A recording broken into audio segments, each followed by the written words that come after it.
नमस्कार मित्रांनो, Marathi job alert YouTube चॅनलमध्ये तुमचं मनापासून स्वागत आहे. नमस्कार. न्यायदानाच्या प्रक्रियेत सहभागी होण्याची इच्छा असणाऱ्यांसाठी एक खूप मोठी बातमी आहे. महाराष्ट्रात एक मोठी संधी चालून आली आहे.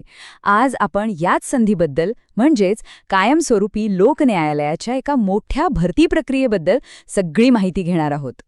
तर ही सगळी माहिती कुठून आली? ही आली आहे थेट महाराष्ट्र राज्य विधी सेवा प्राधिकरण म्हणजे MSLC कडून. त्यांनी एक अधिकृत घोषणा केली आहे आणि आपण आता त्याचा सविस्तर आढावा घेणार आहोत. आणि ही संधी खरंच किती मोठी आहे हे या आकड्यावरून लगेच लक्षात येईल. तब्बल 87 पदं आणि ती सुद्धा संपूर्ण महाराष्ट्रातल्या 29 जिल्ह्यांमध्ये भरली जाणार आहेत. ओके, तर आपण हे सगळं कसं समजून घेणार आहोत? तर हे आहेत आपले पुढचे टप्पे. सेवेसाठी आवाहन, 2 प्रमुख भूमिका, पात्रता, अटी आणि मानधन, अर्ज कसा करायचा आणि शेवटी निवड प्रक्रिया. चला सुरुवात करूया. तर आपला पहिला मुद्दा सेवेसाठी आवाहन. पण त्याआधी ही भरती ज्यासाठी आहे ते कायमस्वरूपी लोकन्यायालय नक्की आहे तरी काय हे आधी समजून घेऊया. सोप्या भाषेत सांगायचं तर हे एक असं व्यासपीठ आहे जिथे आपले रोजचे वाद म्हणजे समजा वीज, पाणी किंवा वाहतूक सेवांशी संबंधित काही तक्रारी असतील तर त्या कोर्ट कचेरीच्या फेऱ्यांशिवाय अगदी जलद गतीने आणि सामंजस्याने सोडवल्या जातात. एक प्रकारे हा न्यायाचा एक पर्यायी आणि वेगवान मार्ग आहे. बरं, तर हे न्यायालय काय काम करतं हे आपल्याला कळलं. आता या भरतीतल्या त्या 2 महत्त्वाच्या भूमिकांबद्दल बोलूया. अध्यक्ष आणि सदस्यपदं नेमकी काय आहेत ते पाहू. बघा, इथे 2 मुख्य पदं आहेत. एक आहे अध्यक्ष, ज्यांची पार्श्वभूमी न्यायिक असते, म्हणजे ते एक प्रकारे त्या न्यायालयाचं नेतृत्व करतात. आणि दुसरं पद आहे सदस्याचं. प्रत्येक जिल्ह्यात 2 सदस्य असतील आणि ते सार्वजनिक उपयोगिता सेवांमध्ये अनुभवी असतात, म्हणजे ते त्या पॅनलचा एक महत्त्वाचा भाग बनतात. आणि एक गोष्ट लक्षात घ्यायला हवी की ही दोन्ही पदं जरी एकाच भरतीचा भाग असली तरी त्यांची अर्ज प्रक्रिया पूर्णपणे वेगळी आहे. इथे बघितलं तर लक्षात येतं की दोन्ही पदांसाठी वेगवेगळ्या जाहिराती देण्यात आल्या आहेत.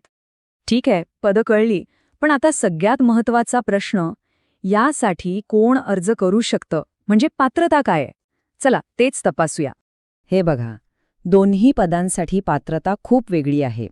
अध्यक्षपदासाठी अर्ज करायचा असेल तर निवृत्त जिल्हा न्यायाधीश किंवा त्याहून वरिष्ठ न्यायिक पदावर काम केलेलं असणं गरजेचं आहे. दुसरीकडे सदस्यपदासाठी कायद्यामध्ये ज्या सार्वजनिक उपयोगिता सेवा सांगितल्या आहेत त्यामध्ये भरपूर ज्ञान आणि अनुभव असणं आवश्यक आहे. बरं, या मुख्य अटींव्यतिरिक्त काही गोष्टी दोन्ही पदांसाठी कॉमन आहेत, जसं की अर्जदार भारताचा नागरिक असावा, त्यांना मराठी भाषा उत्तम यायला हवी, म्हणजे बोलता, वाचता, लिहिता आणि अनुवाद करता आली पाहिजे, आणि सगळ्यात महत्त्वाचं वयाची अट. जाहिरात ज्या दिवशी आली म्हणजे 26 फेब्रुवारी 2026 रोजी वय 65 वर्षांपेक्षा जास्त नसावं. ओके, पात्रता समजली. आता जरा व्यावहारिक गोष्टींबद्दल बोलूया, म्हणजे कामाचं स्वरूप कसं असेल, किती मानधन मिळेल, या सगळ्याबद्दल. ह्या टेबलवर नजर टाकली की चित्र स्पष्ट होतं.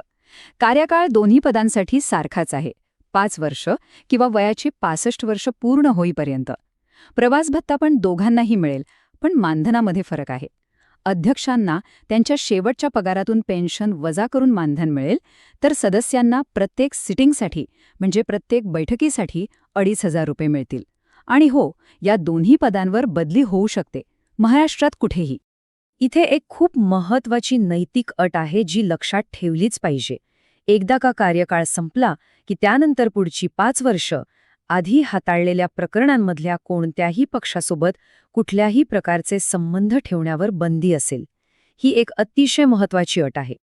ठीक आहे, सगळी माहिती मिळाली. आता सगळ्यात क्रुशियल पार्ट, अर्ज कसा करायचा. चला स्टेप बाय स्टेप संपूर्ण प्रक्रिया समजून घेऊया, म्हणजे काही गडबड होणार नाही. प्रक्रिया तशी सरळ आहे. सगळ्यात आधी MSLSAच्या वेबसाईटवरून योग्य फॉर्म म्हणजे प्रोफॉर्मा डाउनलोड करायचा. मग तो कॅपिटल लेटर्समध्ये भरायचा. त्यानंतर जी काही आवश्यक कागदपत्रं आहेत त्यांच्या कॉपीज काढून त्या स्वतः सही करून म्हणजे सेल्फ अटेस्ट करून जोडायच्या. आणि हे सगळे एकत्र करून दिलेल्या पत्त्यावर स्पीड पोस्टने पाठवून द्यायचं. झालं. आता कोणती कागदपत्र जोडायची आहेत ते पाहू. ओळख आणि वयाचा पुरावा, मेडिकल फिटनेस सर्टिफिकेट हे तर कॉमन आहे. पण इथे थोडा फरक आहे. अध्यक्षपदाच्या अर्जदारांना त्यांच्या सेवानिवृत्तीची तारीख दाखवणारा पुरावा द्यावा लागेल, तर सदस्यपदासाठी अर्ज करणाऱ्यांना शैक्षणिक पात्रता आणि सार्वजनिक सेवांमधला अनुभव सिद्ध करणारी कागदपत्र जोडावी लागतील. आणि ही गोष्ट पुन्हा एकदा लक्षात ठेवा, ही खूप महत्त्वाची आहे. अर्ज फक्त आणि फक्त स्पीड पोस्टनेच पाठवायचा आहे. प्रत्यक्ष जाऊन किंवा इतर कोणत्याही मार्गाने अर्ज स्वीकारला जाणार नाही. फक्त स्पीड पोस्ट. आणि सगळ्यात महत्त्वाचं म्हणजे डेडलाईन.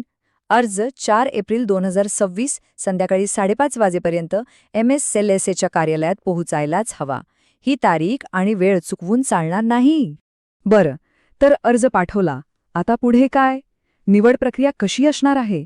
चला, या प्रवासाच्या शेवटच्या टप्प्याबद्दल जाणून घेऊया.